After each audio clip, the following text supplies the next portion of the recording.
В конце XIX века в Верхневилюйском районе на слеге Харбалах родился мальчик. Он был назван редким церковным именем Исидор, сын довольно зажиточных родителей, имевших множество голов скота и работяг-хамнетчитов. Когда он только родился, его с матерью отправили к дедушке в другое село. Там он жил до 8 лет. Он, по сравнению с подавляющим большинством сверстников, вел сытую и спокойную жизнь. Получил образование в Вилюйском начальном училище повышенного типа и учительской семинарии города Якутска. Впоследствии стал членом нелегального кружка «Юный социал-демократ».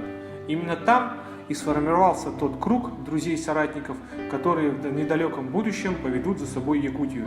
Максим Аммосов, Платон Аюнский, Степан Ржаков, Степан Васильев и Исидор Барахов.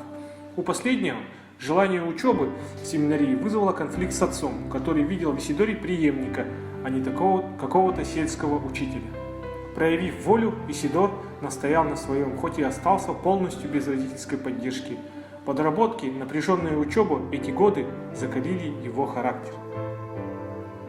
Именно в этих кружках, за разговорами со старшими революционерами-большевиками, и зародилась их мечта о новой Якутии, без ярлыков и народцев, без колоссальной детской смертности, без тысяч обреченных на проживание в тяжелейших условиях людей. Они почувствовали, что именно они, молодая якутская интеллигенция, и должны повести свой народ.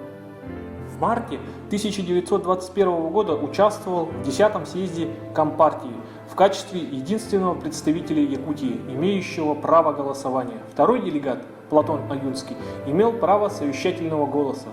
С 1921 по 1924 года работал секретарем партийного губбюро, председателем Совнаркома Якутской АССР. В 1926 по 1928 года руководил партийной организацией в Якутии. С 28 по 33 года 20 века учился в Институте Красной профессуры. По окончанию работал в аппарате ЦК, заведующим сельскохозяйственным сектором Восточной Сибири и Дальнего Востока, автор научных работ по экономике Якутии. По воспоминаниям боевых соратников по партии, Исидор Барахов был очень скромным, вдумчивым и доброжелательным человеком. Но бюро, которым он руководил как первый секретарь обкома, царила деловая обстановка без нервозности. Он отличался демократичностью, чрезвычайной объективностью, выдержкой и внутренней собранностью, высокой культурой.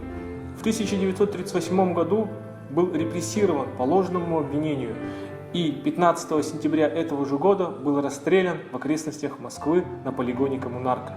Его честное имя восстановили 31 октября 1956 года. Решением Московского горкома КПСС от 8 декабря 1956 года он полностью реабилитирован и в партии. В феврале 2014 года имя Исидора Барахова получил нефтеналивной танкер Ленского объединенного речного пароходства. В память о выдающемся человеке имя Исидора Никифоровича Барахова присвоено Верхневилюйской средней школе номер 1. 27 апреля 2014 года в городе Якутске был открыт памятник Исидору Барахову. Также в его честь названы улицы в городе Якутске, Верхневилюйске и других населенных пунктах нашей республики.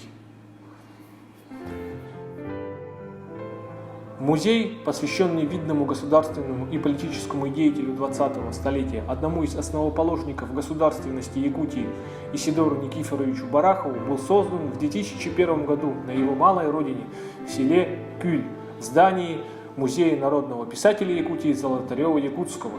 Это был один из небольших залов. Здесь размещались стенды с документами, фотографиями и трудами Исидора Барахова. В декабре 2012 года было введено в эксплуатацию новое здание Музея Барахова.